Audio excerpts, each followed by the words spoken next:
All right, time for us to have our conversation. We're talking about the finance bill and particularly the politics about it, because there is no doubt that indeed it is in the National Assembly for the second reading, and it'll probably be followed by the third reading and probably the passage. We're speaking today to the Member of Parliament for Manyatta, that is Gitonga Mukunji, as well as the Honourable Member for Mandera South, Abdul, Haro. Probably even before we get to the particulars of the finance bill, and both of you gentlemen are very much welcome to the studio. Today was the National Prayer Breakfast organized by Parliament. The opposition kept away from the National Prayer Breakfast. The theme was reconciliation. Do you think we missed a moment on reconciliation today by the small action of being snapped by the opposition? Thank you very much, JJ, for this opportunity. First, I would like to say I like coming here at KBC. Karibu. It's a TV we want to see bringing more ideas on the table when it comes to issues of this country. I also want to say welcome to my people of Manyatta constituency. We were there last week on Mandera Day. I want to thank you and the whole KBC team for amazing coverage of our constituency. You really put our constituency on the map. Thank you. And I want to, on behalf of the people of Manyatta constituency, to say thank you so much for that. Well, today was a prayer breakfast day, and we started very early in the morning. And the theme of this year was reconciliation.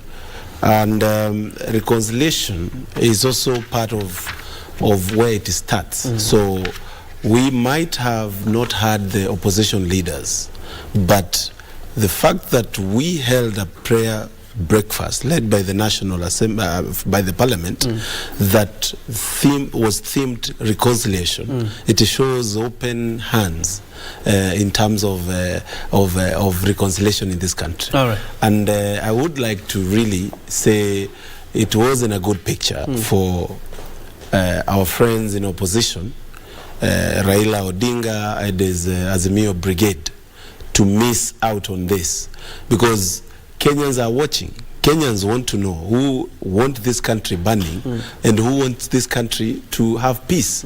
Kenyans are watching. And of course, we have seen many people trying to bring issues that have really brought a lot of pain in this country, including Mungiki. And I'm pretty sure the government is prepared to deal with any eventuality.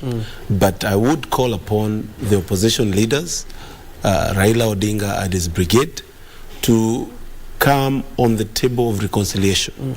And it is started today in the National Assembly, where we are having the bipartisan talks, where Raila Odinga and his team have given a number of MPs and a number of participants, and the government side has given participants. And in that spirit, we expect this country not to go a direction that is going to make this country hurt. We have been there before, JJ, and it's not a path that we can even afford to take. This country needs to reconcile, and we need to focus more on issues that are affecting our common manage. We need to talk about the economy. We need to talk about these issues that are touching on jobs and everything. And we will talk about the economy. But I'm just wondering about the National Prayer Breakfast. In fact, yesterday, Azimio said they don't think the prayers are genuine. In fact, Kalonzo Musyoka, I think, was lined up to pray at some point in the program today. By missing the National Prayer Breakfast, Mheshimiwa Haro, do you think that moment of reconciliation didn't take off as was anticipated? I think we didn't miss any opportunity in terms of, setting the stage for reconciliation in this country. But it was unfortunate that our colleagues in the opposition didn't show up. I wish they showed up, because the message in the gathering and the prayer itself, it was very powerful. It was my first time to attend, but I was seated next to a colleague who's been sitting in that meeting for 3 times. And he told me this was the largest meeting he's ever attended, and he said it was the most vibrant. So I don't think I come from a conflict resolution background, in terms of studies, and I think when you deal with matters reconciliation, sometimes it's not something that can happen instantly in one meeting. It's something that builds on something else, and one thing builds onto the other. And I think the momentum we've had today and the discussions we've had today and the tone was very okay. I hope we will replicate this tone to the other side of the aisle. Right. And in terms of your question whether we missed an opportunity for reconciliation, no, we didn't. We just got an opportunity to build a case for reconciliation in this country. Fantastic. And for the record is that we invited a member of Azimio, Charles Nguna of Kitui, that is Mwingi West, but then he bolted out. So in our search for balance, we had invited him, but then again, he bolted out. So let's talk about the finance bill, Mheshimiwa, and the politics therein. When this bill finally lands in Parliament, are we staring at a rebellion within both camps? Because, for example, on your side, Kenya Kwanza, there are MPs who are opposed to the proposals in the finance bill. On the other hand, in Azimio, despite the position taken by their leaders that they strongly oppose this, we've seen the likes of Esther Passaris and probably even Beatrice Alachi revealing that most likely they're going to vote for the proposals in the finance bill. Question is, are we staring at a rebellion that could form what we call backbenchers moving forward when it comes to the finance bill? Well, JJ, let me tell you, well, this is one of the most interesting time I've experienced since I got into Parliament. And I'm not very old in Parliament. You're about 9 months. I'm about 9 months. But it's a very interesting thing. Sometimes I just a little bit step on the side and watch and see how these things go. Let me say, one of the things that I've realized is that members of Parliament are really trying to be logical on this finance bill debate. And I want to say, this is the first time I've seen members of Parliament cruising on either side.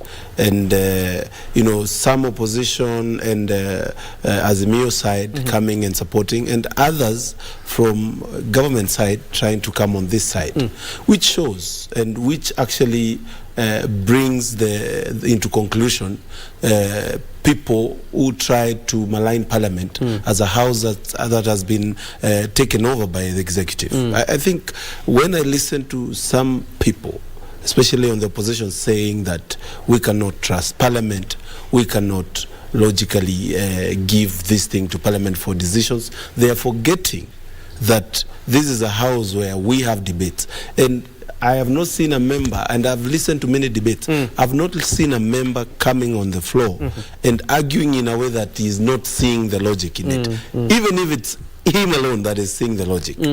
So I feel like this is a debate that everybody should be watching. I have also prepared my transcript very well so that we can debate on this.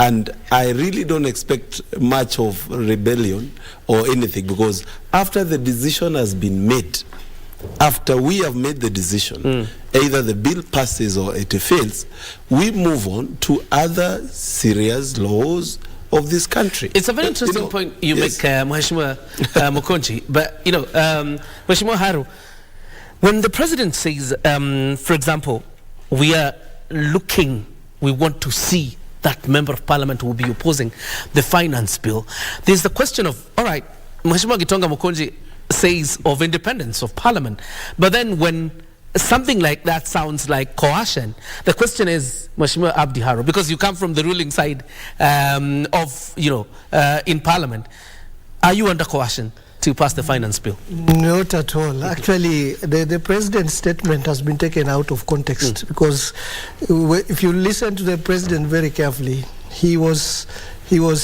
trying to make a case in response to an agitation by the opposition that they were pushing for the voting on the floor of the House to be open, so that it's not a secret voting, so that they know who has voted yes and who has voted no. And then the president came out and said, yes, if that is what you want, I think we also want that, so that we make it very clear to the whole world who's voted for the bill and who's not voted for the bill. Otherwise, the president wasn't coercing anybody, he wasn't threatening anybody, he was just trying to emphasize the point that if the opposition wants the voting on the floor of the House to be open, then we equally want the voting of the House to be open, so that we know which member voted which side of the divide. So I don't think there is any coercion there. But on your earlier question, whether there is going to be a rebellion on the floor of the House, remember, Parliament is a house of debate. Obviously, we promised Kenyans a very robust debate on that day on the finance bill, and I can assure you it will be a very interesting debate for all Kenyans to watch, because the debate on the whole finance bill began on a propaganda trajectory. You know, before the government had even explained what the finance bill 2023 is, the opposition had already taken over and ran away with the debate, and twisted a lot of facts, you know, conjoined a lot of issues to make it look like it's a mongrel that is being prepared.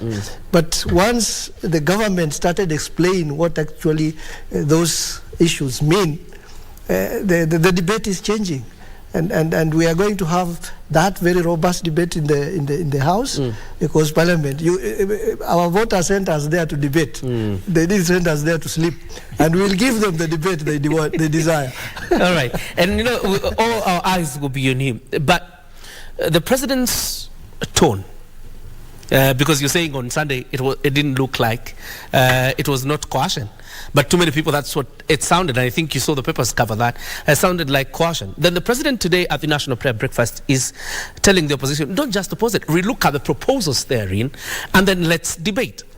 Which, you know, almost brings out the president as having two tones. Is it combative? Is it persuasive? So exactly on this debate, which tone is the president adopting, Mheshimiwa Mukunji? Well, let me tell you, JJ, first thing is that even after the bill came out, we have had even the president himself relooking at the bill. And a good example is the creative industry tax that, from what the president said, might be dropped. But I've not seen the amended bill. But we are debating these things, and I want to challenge many people who are coming up with different ways of saying no, we will not, no, we will not. The fact of the matter is, for us to read the budget, we have to pass a finance bill. But this is the thing. As long as you have a different opinion, air it, give a better alternative. And I always like President's idea that a good idea always gives way to a better idea. And a better idea will give way to the best idea. So I would like to hear Raila Odinga saying, well, this is what you wanted to achieve from this, but if you do this, you're going to achieve this. I would like to hear all these guys who are coming up with because I have read the bill myself, and of course there are some things that are uncomfortable to me, but you have to look at the bill wholesomely and see what will it bring in this economy, what does it entail, and how does it impact on the economy, including on our debt issue that is very serious in this country, and also on the issue of joblessness of our youths, lack of opportunities, funding of all these institutions that this constitution brought.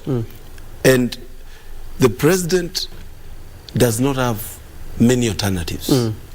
If we just finish another year and he is not decisive enough, we might not be able to achieve what we promised during our campaigns. So we need to hear alternatives. Let's hear, because there's so much information circulating, especially from you guys from the media, which I feel sometimes it is coming up on one side without giving alternatives. You say, oh, see, you know, when you have a salary of 50,000, it's going to go down to 29,000. But you're not really looking at this thing as what is it that we want, the government want to achieve. Right. I would propose that even on debate of the House, because I also rise and debate, some things I'm not comfortable with. You will propose? I will propose alternatives that are going to be better than what is proposed. All right. If it's the issue of job creation, let's hear a debate from opposition saying, now you are talking about job creation, but we have this alternative that is going to double your jobs. So stop whatever you're saying. All right. Let's go this direction. Coming back to the question, Mheshimiwa Haro, and listening to the president, is he combative or persuasive? President Ruto is not combative. And I would wish you listen to the President Ruto at the National Prayer Meeting. I did. That is the tone that I want you to listen to, not the other tone. You see, the President said very clearly that today at the National Prayer Meeting, he said, this is a time to be bold and brave. You know, to be bold and brave doesn't mean you're combative.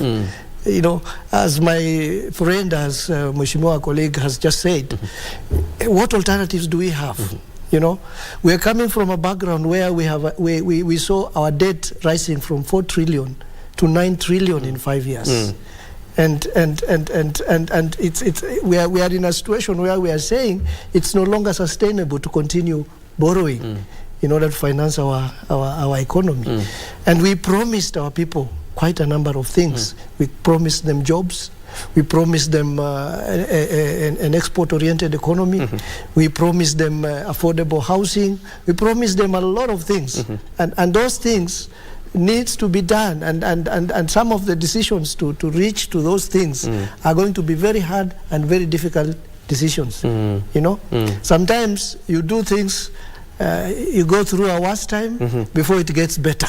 And I can assure you, we may have some little pain for some time, because we even inherited an economy which wasn't as flattering as it should be. So we should expect to have some little pain before we get to the gain that we are looking for. All right. Yes. I was looking at the budget estimates today tabled by Dindi Nyoro, the chairperson of the budget committee. And because there's somebody else asking a question about the taxes probably hidden in this finance bill other than the housing levy.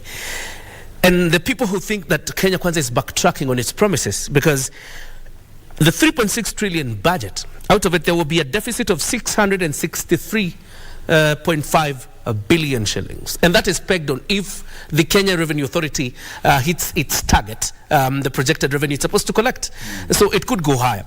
But then again, the interesting proposal that I had the Cabinet Secretary for Treasury, Njuguna Ndung'u, say last week, is that this 663.5 billion deficit will be borrowed, interestingly, locally.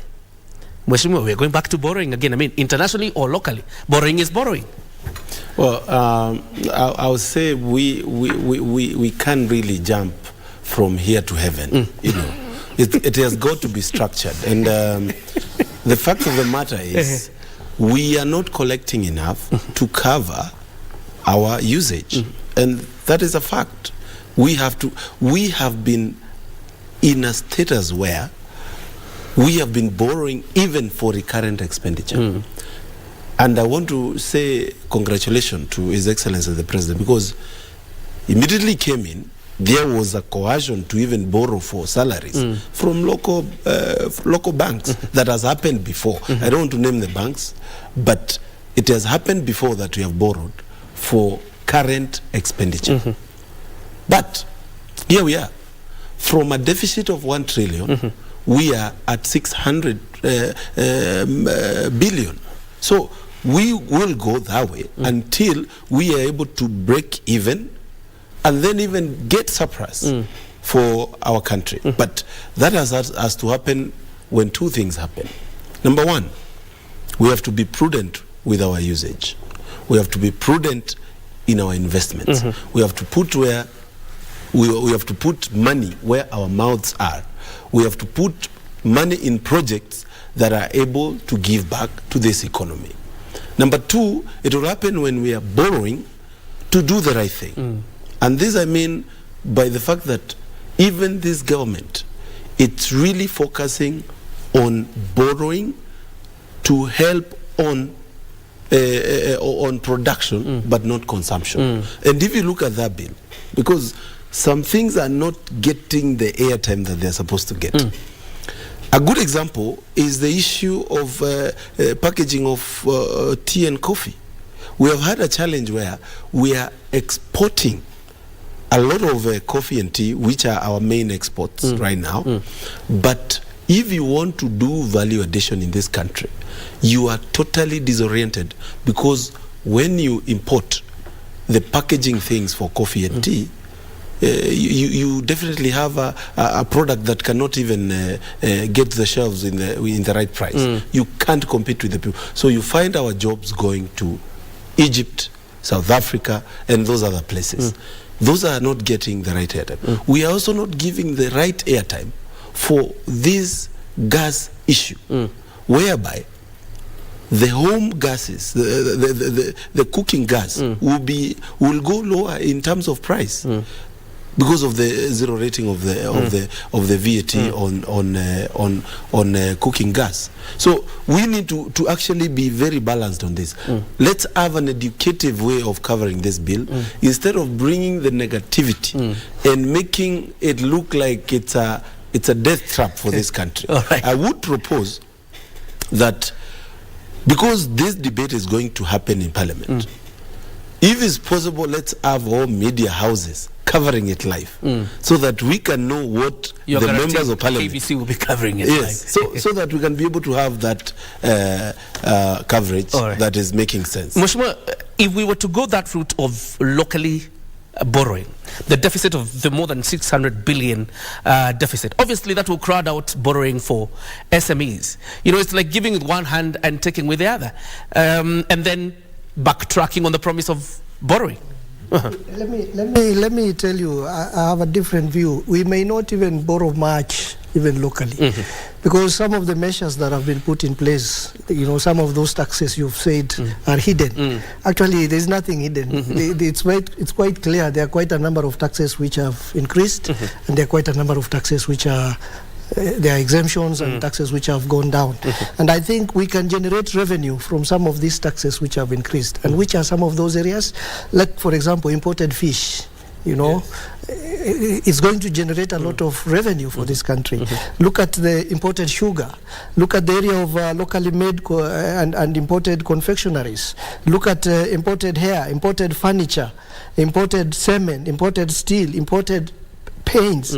All of these are avenues for generating more revenue, billions of shillings for financing our so it's not it's just a projection by Treasury that we may borrow to cover the deficit. But if we achieve, you know, collecting the revenue perfectly the way we hope it would be, without seepage, without, you know, under collection for these increased taxes, especially on some of those imported products, then we can generate a lot of revenue that can finance part of the deficit that we have. So I don't believe we'll borrow very much from local, but of course there will be some element of borrowing. I actually love your optimism.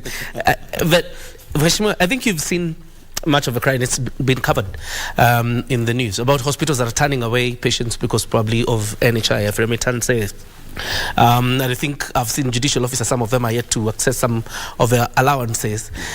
At least you're in Parliament, you know the health of our finances. Yes. Are we broke? Well, where we are, JJ, I'll tell you, is we are in a hole. And sometimes I even sympathize with the president, with the fact that we put a lot of pressure to executive to do all these manner of things, to do a lot of projects, to cater for our health, to cater for all those things. Then when it comes to telling him now, where do we get money to do this? We tell him no, back off. I can tell you what has been happening before is the fact that we have had an administration that was focused on today. Let's do this so that we can survive for tomorrow. I mean, we do this today, then we are hit tomorrow, we go back to borrowing. But this is something that I feel the president has looked at in longevity way, and in a way that we can be able to plan this country and have some coffers that can be able to hold this country whenever there's a problem. And the fact of the matter is, and you've mentioned NHIF, we are going to clean up and ensure these institutions work for the common man. Today, when you claim that housing problem is none of your business, you are claiming that not really having visited a place like Kibera or places where people languish, and you would even feel ashamed in this country. And it's a big shame when even presidents and first ladies of countries come to this country and they visit Kibera and take pictures with kids with flies on their faces. We have to be concerned about everybody. And we have to look at this country in a way that we are looking at who is having pain and who is having it good. And then we bring all of us together. The fact of the matter is, we should be able to ensure a balanced life for everybody. We should have a bare minimum for everybody's life. And that is the key thing. Yes. Very quickly, Mheshimiwa, because I understand time is up. The opposition is threatening to go to the streets if the finance bill is adopted. What would your word be? You see, it's a right of every Kenyan to picket and demonstrate if they are not happy about something. But I'll urge the opposition, we have been given a platform by our voters, that is Parliament, where we can robustly air our views and discuss and debate and even change the tide of things if they can. And I know our colleagues in the opposition, they have very, very good debaters. And we want them to use the floor of the House, the platform that has been given to us by Kenyans, to debate and agree to disagree. At the end of the day, we are all fighting for the common good of Kenyans. And going back to the streets, when the situation is the way it is, causing a lot of confusion, and the spoilers taking advantage and causing havoc to the already ailing economy, would not be a wise thing to do. So I will urge them, come to the House, let us debate. Like the president said, and my colleague has just said, if you have a better idea, let it take over. Okay, fantastic. And of course, our eyes are on you because you've promised us robust debate. Yes. That is what we expect. And because we will be live, KBC will be showing live, we expect to see robust debate from members of parliament before either the adoption or probably the filing of the finance bill. Thank you very much, Mheshimiwa Gitonga Mukunji, for joining us. And thank you very much, Mheshimiwa Abdul Haro, for joining us tonight. And thank you very much for your insight on the finance bill. This is how we put a cap on Prime Edition. But of course, now before I wish happy birthday to the studio bully, soundman, Oscar Waswa. Have yourself a fantastic birthday, of course, for the remaining hours. Good night. God bless.